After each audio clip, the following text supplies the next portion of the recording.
Maharashtra today 24 news, सत्य परिस्थितीचा सविस्तर आढावा। स्वराज्य संस्था, महानगरपालिका, नगरपालिका रणधुमाळी। नेत्यांचं मत कोणाला, जनतेचा कौल कोणाला?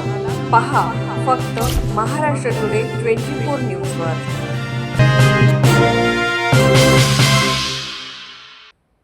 दुचाकीला कारचा धक्का, 3 तरुणांनी कारवर दगडफेक करत तरुणीला केले जखमी, दगडफेक करणारे तरुण अटक। दुचाकीला कारचा धक्का लागल्याने झालेल्या वादातून एका महिलेला 3 तरुणांनी संबंधित कारवर बेफाम दगडफेक, हल्ला चढवल्याची धक्कादायक घटना घडली आहे। पिंपरी चिंचवडमध्ये ही घटना घडली। या घटनेत कारवर झालेल्या दगडफेकीत कारच्या काचा फुटून त्याचा तुकडा लागल्याने कारमधील महिलेच्या डोळ्याला गंभीर दुखापत झाल्याने तिच्यावर सध्या उपचार सुरू आहेत। या प्रकरणी पूजा गुप्ता नामक महिलेने दिलेल्या तक्रारीवरून 3 तरुणांविरोधात गुन्हे दाखल करण्यात आले असून प्रकरणाचा पुढील तपास रावेत पोलीस करत आहेत।